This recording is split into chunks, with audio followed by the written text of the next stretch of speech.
स्वागत है आपका विनर्स एकेडमी प्रयागराज में। मैं समीर शुक्ला और आज हम लोग लास्ट स्प्रिंग के क्वेश्चन नंबर 5 से 10 तक यानी पार्ट 2 की बात करेंगे। अगर अभी तक आपने हिंदी एक्सप्लेनेशन नहीं देखा है तो हो सकता है कि आपके लिए प्रॉब्लम हो। आप अपने शब्दों में अगर लिखना चाहते हैं, आप चाहते हैं कि मैं खुद से एक जो क्वेश्चन है उसका आंसर लिखूं, तो आप प्लीज उस सेंटेंस यानी उस पूरे लेसन की हिंदी जाने पहले, उसके बाद आप अपने शब्दों में बनाकर लिख सकते हैं, कोई प्रॉब्लम नहीं होगी। तो हम लोग पार्ट 2 की बात करेंगे। आज हमारा पार्ट 2 है। कल मैंने पार्ट 1 बताया था 1 से लेकर 5 तक। आज हम लोग 5 से लेकर 10 तक पार्ट 2 की बात करते हैं। और कल मैं आपके सामने लॉन्ग आंसर उसमें भी 6 लॉन्ग आंसर है, तो 3-3 करके मैं पार्ट में बांट रहा हूं, जिससे आपको आसानी हो, आपको सुविधा हो, आप आराम से नोट्स बना सके, आपका जो एमबी है वो भी कम खर्च हो और आपका टाइम भी बचे। तो चलिए शुरुआत करते हैं क्वेश्चन नंबर 6 से। क्वेश्चन नंबर 6 हमारा है कि हु वॉज मुकेश? मुकेश कौन था? Where did he belong and what was his ambition? वो कहां से बिलोंग करता था और उसकी इच्छाएं महत्वाकांक्षाएं क्या थी? तो देखते हैं क्या है कि Mukesh was the son of poor family, यानी मुकेश जो है यहाँ पर बिलोंग कर सकते थे चाहे तो, कि Mukesh belongs to a poor family भी कर सकते हैं, या यहाँ पर ये कह सकते हैं कि पुअर एक गरीब परिवार का लड़का था। ठीक है। Whose father was poor bangles maker in Firozabad, जिसके फादर फिरोजाबाद, मैंने आपको बताया कि वर्ल्ड लेवल पर फिरोजाबाद चूड़ियां बनाने के लिए फेमस है। भारत में ही नहीं, पूरे वर्ल्ड लेवल में अगर चूड़ियां जाती हैं तो वो फिरोजाबाद से ही जाती हैं। तो जो फिरोजाबाद में एक चूड़ी बनाने वाले थे, यानी उसके फादर क्या करते थे, चूड़ी बनाने का काम करते थे। His ambition was to become a motor mechanic, और उसका जो इरादा था, उसकी जो महत्वाकांक्षाएं थी वो एकदम अलग थी। वो नहीं चाहता था कि जो जेनेटिक्स है, जो हमारे बाप दादा ने किया, भाई कर रहे हैं या माँ बाप ने किया, मैं भी उस काम को करूं। इस वजह से वो चाहता था कि मैं मोटर मैकेनिक बन जाऊं। तो ये था आपका पहला क्वेश्चन।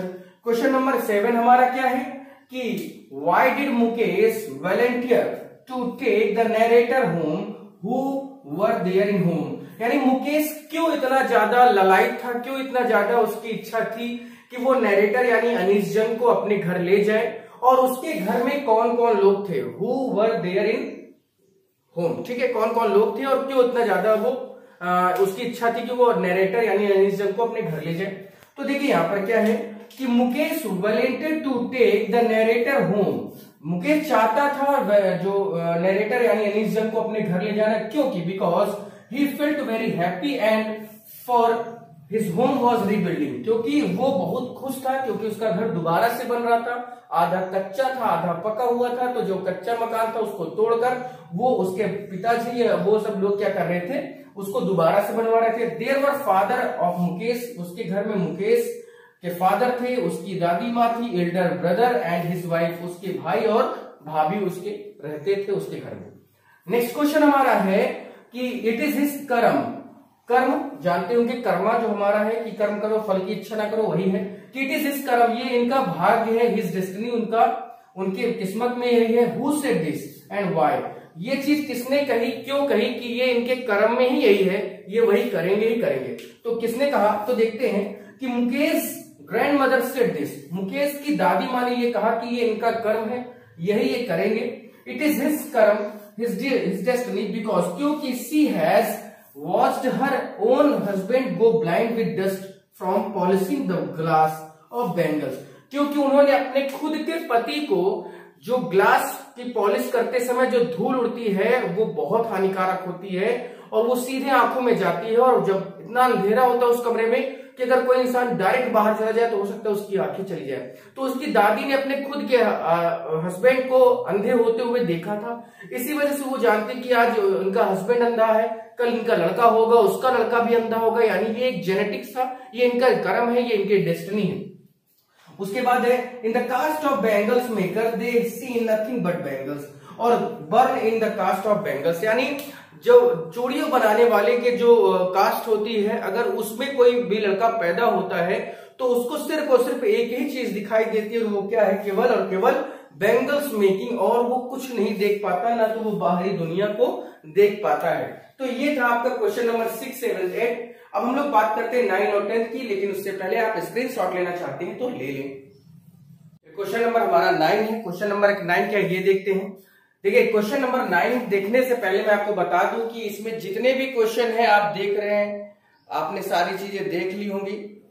ठीक है, देखिए क्वेश्चन नंबर 9 हमारा जो भी है, देखिए क्या है कि what does the bangle symbolise, यानी बैंगल्स जो हमारी चूड़ियां जो है बाजारों बिकती है वो किसका प्रतीक है। What is the role of the bangles maker of Firozabad. और बैंगल्स जो हम बनाते हैं यानी फिरोजाबाद में जहां बनता है वहां के जो बनाने वाले हैं उनका क्या रोल होता है इसमें।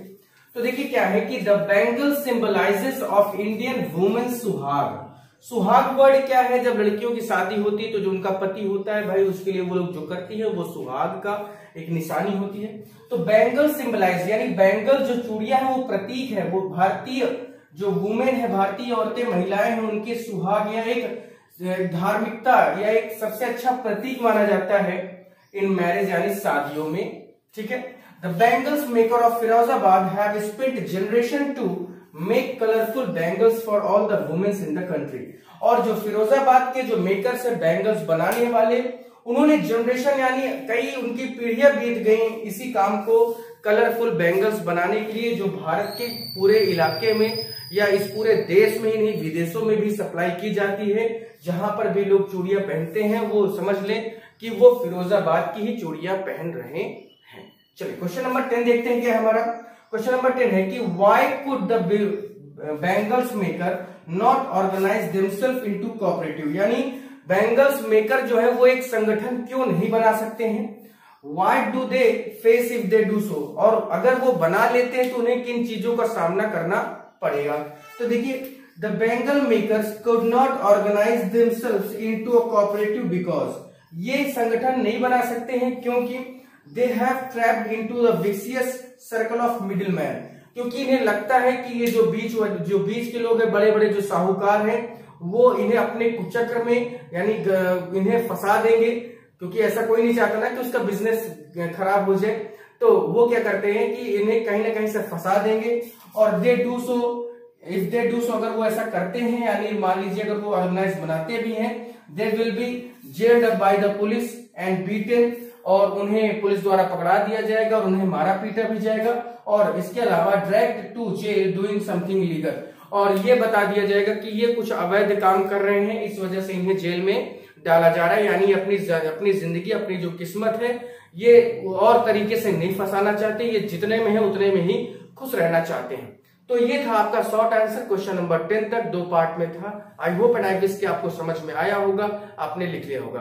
कल आप इसका लॉन्ग आंसर देखेंगे। लॉन्ग आंसर को भी मैं 2 पार्ट में बांट रहा हूं क्योंकि बहुत बड़ा है, यानी टोटल जो लॉन्ग आंसर है वो टोटल 6 है। तो मैं 3 और 3 करके पार्ट 1 और पार्ट 2 में उसको भी रखूंगा। तो फिर आज के लिए इतना ही रखते हैं भाई, आज के लिए इतना ही। थैंक यू, शेयर जरूर कर देना। Thank you.